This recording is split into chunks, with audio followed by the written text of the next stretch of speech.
Hi, third graders. This is our third Reader's Workshop lesson. So make sure that before you watch this, that you've already listened to Mrs. Alvarado reading the chapters in Winn-Dixie, chapters 4 through 7. So you need to have listened to those before you do this lesson, okay? So if you haven't, stop, go back and listen to those, and then come back. All right, so boys and girls, before we actually get started on our lesson, I was rereading those chapters in Winn-Dixie, and I was cracking up. Oh my gosh, the part where Winn-Dixie is chasing the mouse around in the little mini mart that's their church. Were you making a mental picture of that in your head? Like, was it a movie in your head? Oh my gosh, I was, and it was cracking me up. Oh my goodness. And then they prayed for the mouse. So cute. Anyways, I hope you're enjoying Because of Winn-Dixie as much as I am.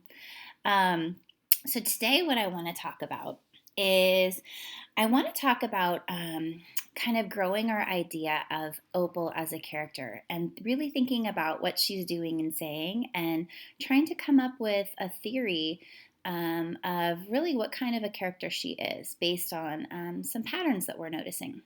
So I know we've talked about how we think that Opal is pretty gutsy and she's kind of a risk taker.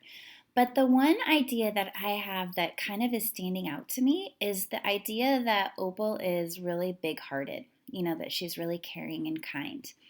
And so I wanted to kind of focus in on that one.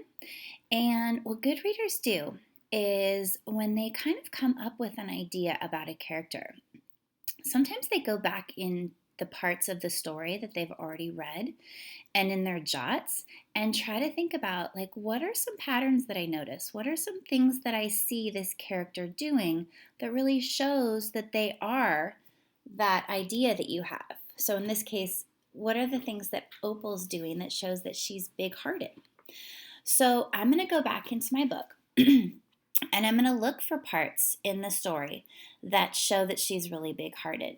So if I go ahead and I start just right from the beginning, I'm going to look at chapter 1. And I'm looking at chapter 1, and oh boy, how can you forget this part, right? She's at the grocery store, and she basically has just saved Winn-Dixie from having to go to the pound. So does that kind of show that she's big-hearted? Yeah, it does, doesn't it? It shows that she cares about Winn-Dixie and that she's trying to save him. All right, so I can add that to my list. All right, and I've already written these out, so I'm going to kind of show you what I've written so far. Okay, so our first chapter, she saves Winn-Dixie, right? Okay, and then if I keep going, I go to chapter 2, right? And that's when she goes home and she shows her dad the dog, and she really tries to convince him that they should save the dog and they should keep him, right? So does that show that Opal is big-hearted? That she's trying to keep Winn-Dixie and keep him in a safe home? Yeah, definitely. So I wrote down that she convinces her dad to give Winn-Dixie a home. Okay. And I'm going to keep going because I think there's other parts of the story that really show that she's pretty caring, right? Okay, I'm going to keep looking. Oh gosh, chapter 3. This part was so fun. So remember that in the story, Opal gives Winn-Dixie a bath and she tells him all about herself. And that part doesn't necessarily mean she's big-hearted, but you know what I noticed about when she was doing that is I really felt like she was talking to Winn-Dixie like he was her friend, right? And when you have a new friend, do you tell them all about yourself? Yeah. So I felt like that part of the story, Winn-Dixie and Opal were really becoming friends.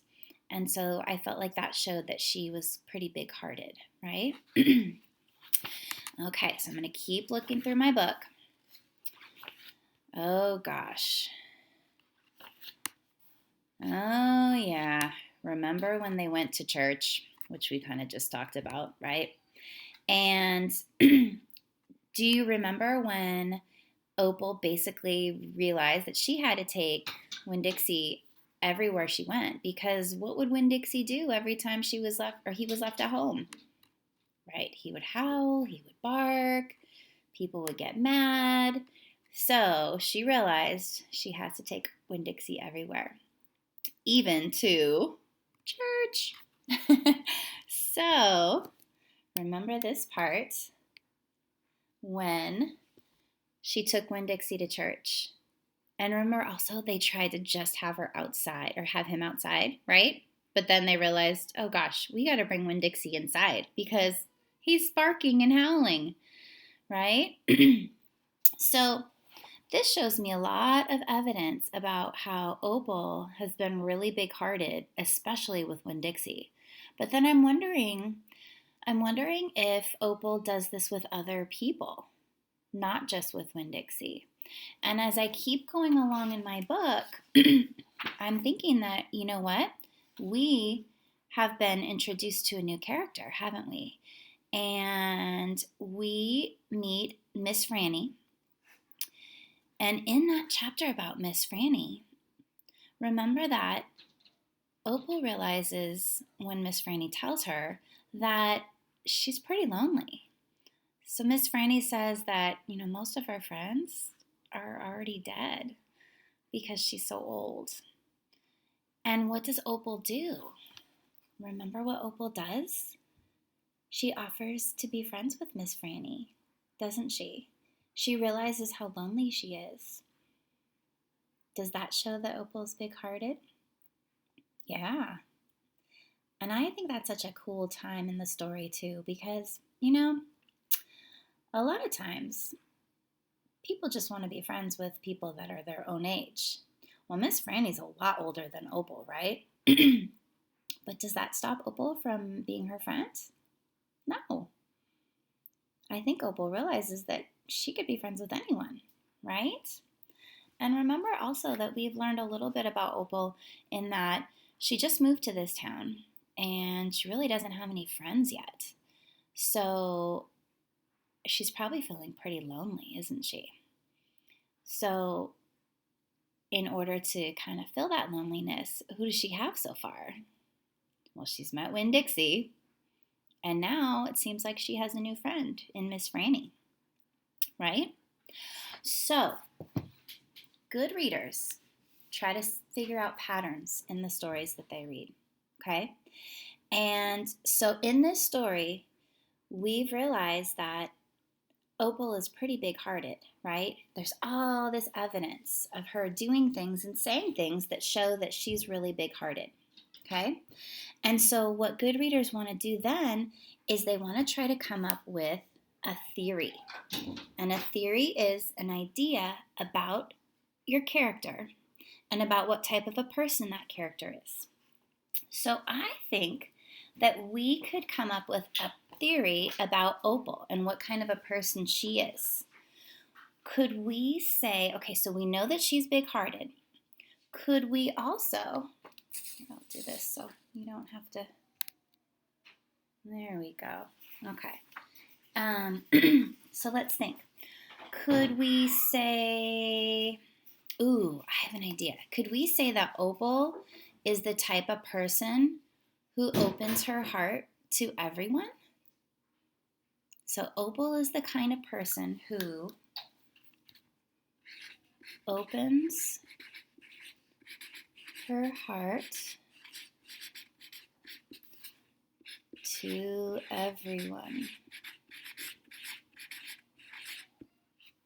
Okay, so that's my theory right now. I'm noticing, because of what Opal has done and said so far in the story, that I think that she's the type of person who opens her heart to everyone. Because everyone so far in the story, it seems like she has. Now, I could be wrong, and as we read, sometimes our theories actually end up not being quite true, and we have to change them, and that's okay. But we're going to keep following this and see if this theory is correct. Do we feel like Opal is the type of person who opens her heart to everyone? Okay, so boys and girls, here is what you're going to do now. Okay, so hopefully you guys have still been working hard on reading your book. Hopefully you've also been trying to jot and really think about who your character is and what you know about your character based on what they do and what they say. And so, what I would like you to do is, I want you to kind of come up with the same thing that I did. I want you to think about, what's your idea? What do you think about your character? And then I want you to think about, what are the patterns? What are the things that you notice they're doing and saying that really support that idea? Okay? And then I want you to come up with a theory. What do you think? What kind of a person or what kind of a character do you think that that person or animal, remember it could be an animal or a person or a thing, what kind of a person do you think they are? Okay? And so your goal is to use that sentence frame. So my theory, so blank is the kind of person who blank. Okay? So we really want to think hard about our characters and try to figure out, who are they? What kind of character are they? Okay? So you'll find a Google Doc assignment to fill out having to do with your story and your character that you're really working on. So think hard, readers, because that's the best part about reading, right? It's really thinking hard and really stretching our brains as much as we can. All right, boys and girls, I will see you next time, and happy reading, and see you later.